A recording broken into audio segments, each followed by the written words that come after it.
Hey, what's going on, everybody? Thank you for tuning in. I appreciate it. I am going to do my best to keep this as short as possible. This is literally my 15, 16, 17th time recording this.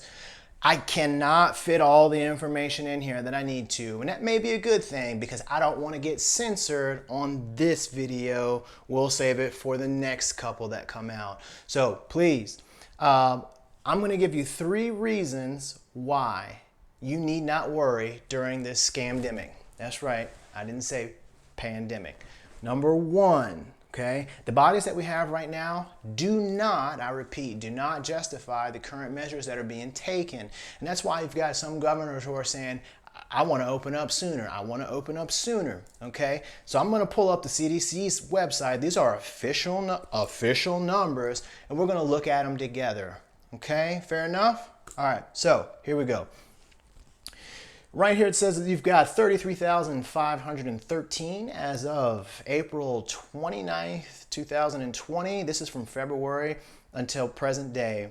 Now, if you go to the column where it shows up to 45 and then you count every person above there, you're gonna count 926 people. Doesn't seem like that many. So I took 926 out of 33,513. and I got 2.8%. Okay, well, there's another column over here that says COVID-19 and pneumonia. So let's go ahead and add those up. Look, see, it's got 12,000. So we'll add that to the other column. You get a total of 1,299 out of 48,423. And let's see, what's the percentage on that? 2.7. Okay. Now, if you're reasonably healthy, clearly you don't have anything to worry about if you're under the age of 45. The numbers demonstrate it, right? Now, I also want you to know I've done some digging into this, and the majority of folks who are under the age of 45 who have passed away from COVID-19, they've had pre-existing conditions or other factors that have contributed to them having a harder time with this. I'm not saying that this isn't a real thing. I'm simply saying that this thing is really nowhere near as lethal for healthy folks as they say that it is. And they know that. That's why New York has given away all of their respirators that Cuomo was crying about 2 or 3 weeks ago. And they just sent the United States naval ship Comfort back to Virginia after being 90% empty for 3 weeks. All right, so reason number 2 why you need not worry. These numbers are artificially inflated. So what do I mean by that? All right, well, let's take the information that they gave us initially. Okay, so there was no test for COVID-19 at first. And so what do they have to do? Diagnose based on symptoms: cough, fever, runny nose, pain in your chest, COVID-19. There was no test at the time. And so that's what they had to do. Can't really say I necessarily blame them, but you see how this can definitely increase the amount of positive cases that are not really positive cases. So now let's go ahead and take a look at another reason how we know that these numbers are inflated. The CDC released what's called the Vital Statistics Reporting Guidance, and that basically tells everybody who is reporting fatalities right now how to record COVID-19 deaths. And so what they do is everybody who dies of COVID-19 gets tested, and if they're positive for COVID-19, goes on the death certificate. Maybe an underlying cause of death, or it may be the primary cause of death. But is that really the right thing to do? I'm not a doctor, but it sounds disingenuous when you have folks who are 60, 70, 80 dying of stage 4 lung cancer, heart attack, stroke, etc. Putting COVID-19 down sounds like you're trying to whip the public into a frenzy. But I'll let you be the judge of that. The last and final way that we know the numbers are artificially inflated is the testing, they admit, has been less than stellar. Okay, So there are plenty of articles out there that you can go and find where tests were made and they were defective, or there were false positives. Some they say, after the person got a flu shot, there was a false positive, or the test itself is just false positives, or we're getting false negatives. People are testing positive for this thing 14 days after they've tested positive and self-quarantine. So the tests, they're not working the way that they were intended to. I can't wait to cover that in a future episode because I do have something to say about it. Now, I know what you're thinking. Charles, I know all of this stuff that you're talking about, it's conspiracy theories. I keep seeing it pop up. It's a conspiracy theory. It's a conspiracy. That's the same thing that they said about recently declassified UFO documents by the United States Navy. That's the same thing that they said when everyone said, Big Brother's watching, they're spying on you. Well, NSA, they were spying on you. It's the same thing they said about mind control programs. The CIA in the 60s ran mind control programs utilizing LSD in order to take away an individual's autonomy, to basically make a mindless drone for whatever agenda they had. It's also the same thing they said about weather modification. Yeah, that's right. The CIA during Vietnam was able to manipulate the weather in order to gain a geological advantage. And as a result, we had to sign a treaty agreeing not to engage in geological warfare. Wonder what made somebody think of that if it wasn't possible. Anyways, my personal favorite, this is going to sound familiar. Declassified in 1998, the CIA gave a proposal to the Kennedy administration. You know what it was? To hijack American airliners and blame it on Cuba, so we could instigate a war with Castro's new regime. Look, folks, I didn't make this channel so that I could talk about conspiracy theories. I made this channel so that I could inspire free thought and promote sharing of ideas so that everybody, including myself, could improve our ability to think critically and objectively. These are just the facts. Now, my third and final reason why you shouldn't worry during this pandemic. Fear is so weak and it is so useless. Oftentimes it ends up being more dangerous than the actual threat, which does exist. Danger is real, but fear, I'll give you two scenarios so that I can explain this to you, right?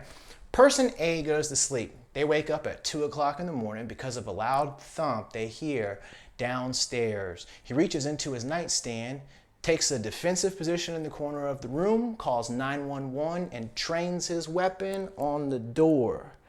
This guy's got a good chance. Person B, however, he wakes up at 2 o'clock in the morning from a loud thud he hears downstairs, but because he's afraid of firearms, he has nothing with which to protect himself.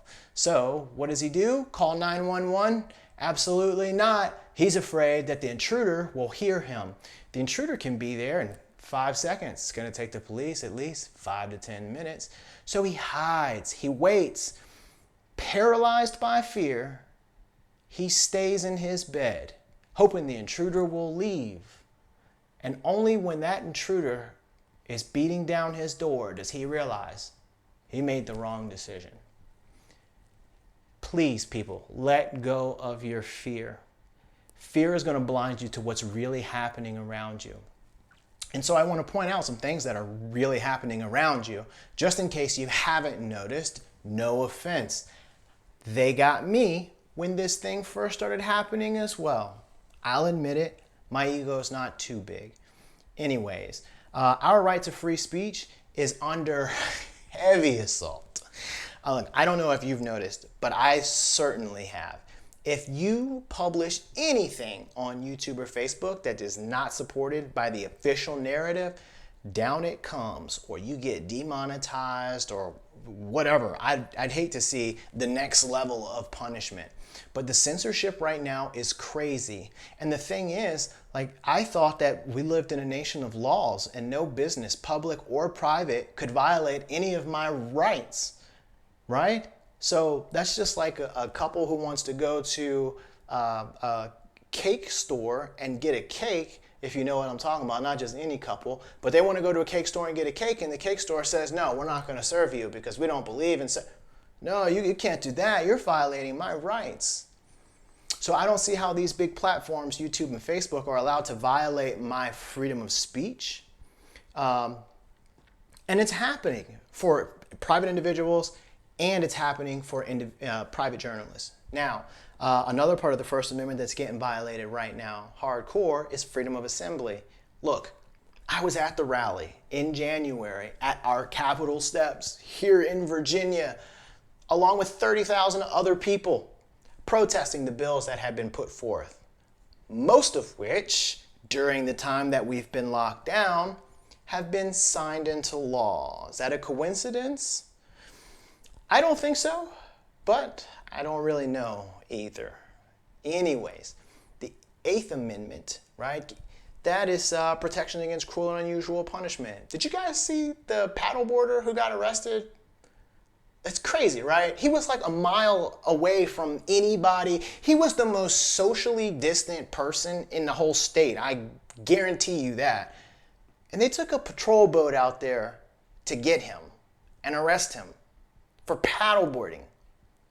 Okay, sure. That's a scare tactic. Anyways, our 14th Amendment guarantees us a protection of life, liberty, and property with due process, right? That we have to go through a process where, these things can be taken from us legally.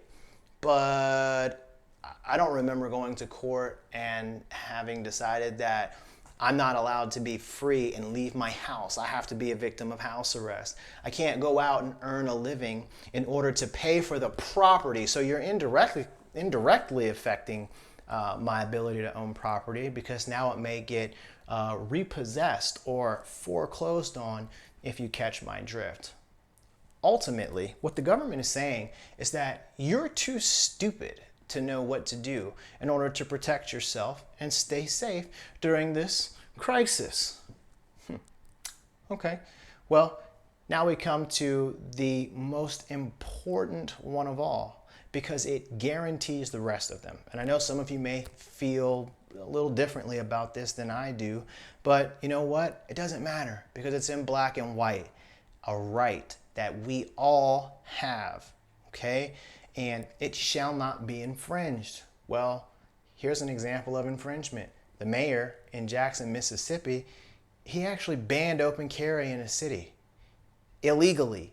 He doesn't have the constitutional authority to do that. You understand what I'm saying? I just told you about several bills that were passed in the state of Virginia. He also, Ralphie, shut down all of our ranges. Thankfully, there's a range in Lynchburg, Virginia that has opposed him, and guess what? They won. And I hope good old Northam appeals to that, so that when he does, the counter, which will apply to all of the ranges in the state, will end up being a big balloon in his face. Now, I forgot to mention that the mayor in Jackson, Mississippi is also being sued. So good things are happening as a result of this. But I just wanted to point out that the Second Amendment, it's not just our amendment to bear arms. It's a God-given right to defend ourselves against all threats, both foreign and domestic. Okay? It's just constitutionally guaranteed. So we're losing all these liberties, folks. But I'll leave you with this. Any government that can take away your rights based on whatever they deem as a crisis, they're not rights, they're permissions. Thanks for tuning in. Love you guys, and I wish you all the very best. I'll see you soon.